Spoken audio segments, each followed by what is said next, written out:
ഇന്നലെ ഉണ്ണി നിന്നെ പറ്റി ചോദിച്ചു. ഞാൻ പറഞ്ഞിരിക്കണേ നീ ഇപ്പൊ ഭയങ്കര ഡീസന്റ് ആവുന്ന. അവൻ സംഗതി ചോർത്തിരിക്കാൻ ശ്രമിക്ക. നീ കയറി കണകൊള്ളാമെന്നും പറയരുതട്ടോ. നമ്മൾ തമ്മിലുള്ള ഈ ബന്ധമുണ്ടല്ലോ, ഒറ്റ ആളും പറയരുത്. ഇതൊക്കെ ഡീസന്റ് ആയിരിക്കണ്ടേ. എനിക്ക് തോന്നതേ ഈ ഉണ്ണി ആ അമ്മിണി പെണ്ണിനെ ഒരു 4 ദിവസത്തിനുള്ളിൽ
എന്ത് പറ്റി?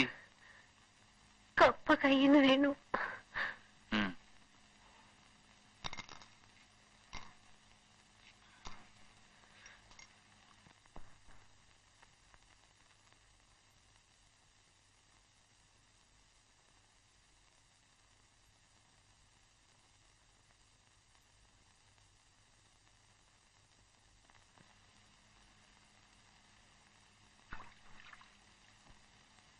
എന്തു പറ്റി അമ്മണിക്കുട്ടി?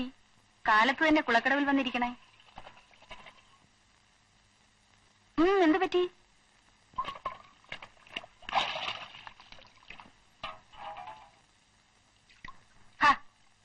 ഇങ്ങോട്ടൊന്ന് നോക്കന്ന്.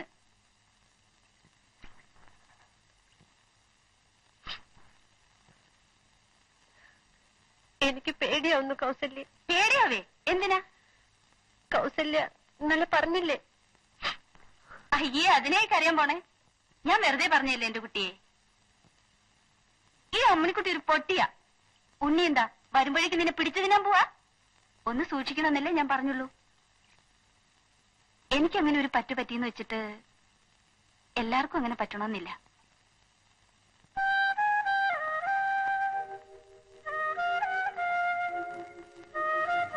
ദേ അടുക്കളയിലേക്ക് ചെല്ല്. ഇപ്പൊ കിടന്ന് അന്വേഷിക്കുന്നുണ്ടാവും.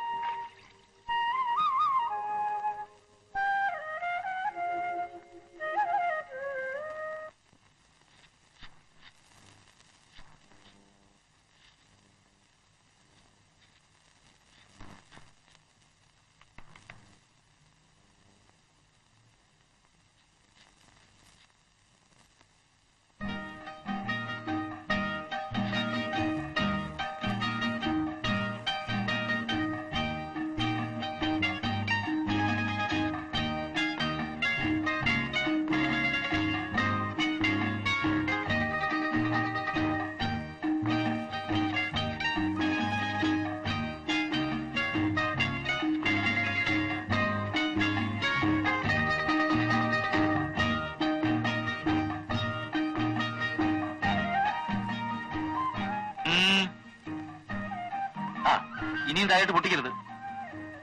പഞ്ചസാര കിട്ടിയിട്ടുണ്ടല്ലോ.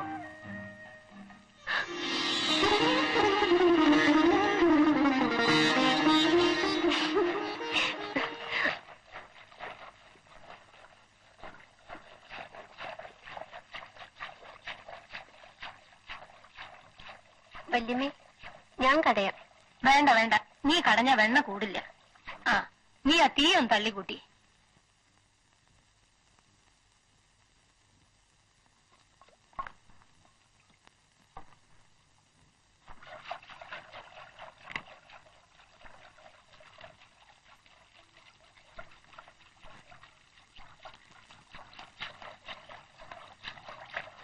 വിശന്നിട്ട് വയ്യാമ്മേ, ഒന്നും ആയില്ലേ?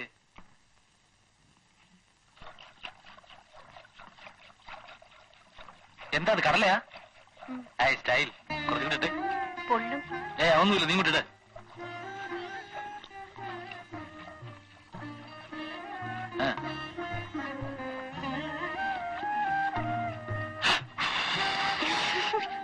എന്റെ ഉണ്ണിയെ, നിനക്ക് ഈ വേവണന് മുമ്പ് വാരി തിന്നണ സ്വഭാവം ഇനിയും മാറിയില്ലേ?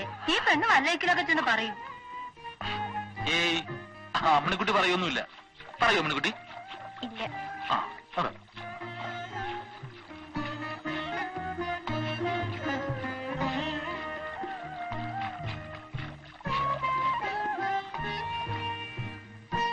എണ്ണിക്കലാവിടുന്ന് എത്തിക്കഴിട്ട് വാരാൻ വന്നേക്കണു. ഇങ്ങനെ ഉണ്ടോ ഒരു വികൃതി? ഞാൻ അമ്മയുടെ ഉണ്ണികൃഷ്ണനല്ലേ?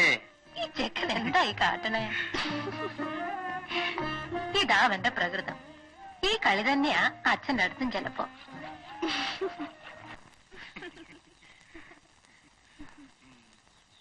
ആ, ലില്ലിക്കുട്ടി ഏതോ ട്യൂട്ടറില്ല? വിക്ടറിയില്ല. വിക്ടറിയിൽ 3 വർഷം പഠിച്ചിട്ടും പാസ്സായി. എത്ര പഠിച്ചിട്ട് ഒന്നും തലേ കയറുന്നില്ലെന്നേ. മിക്സഡ് ആയിരിക്കും. അതെ. ആ, പിന്നെ ഞാൻ തലേ കയറുന്നത്. അവിടെ ഫീസ് കുറവായതുകൊണ്ട് അപ്പന അവിടെ ചേർത്തത്. എവിടെ ചേർത്താലും പഠിക്കാത്ത നിന്റെ കുറ്റമല്ലേ? അതിരിക്കട്ടെ, ശേഷിച്ച ജീവിതം ഇനി എന്ത് ചെയ്യാനാ ഉദ്ദേശിക്കുന്നത്? വിക്ടറി കോളേജിന് സമർപ്പിക്കാനാ ഭാവം? വീട്ടിൽ പോടി, വഴിയിൽ നിന്ന് ഇറങ്ങാണ്ട് വീട്ടിൽ പോടി. ഈ അപ്പൻ എന്താ ചാവാൻ പോണേ? ഞാൻ വീട്ടിലേക്കല്ലേ പോണേ? എനിക്കറിയാടി, നീ വീട്ടിൽ പോടി.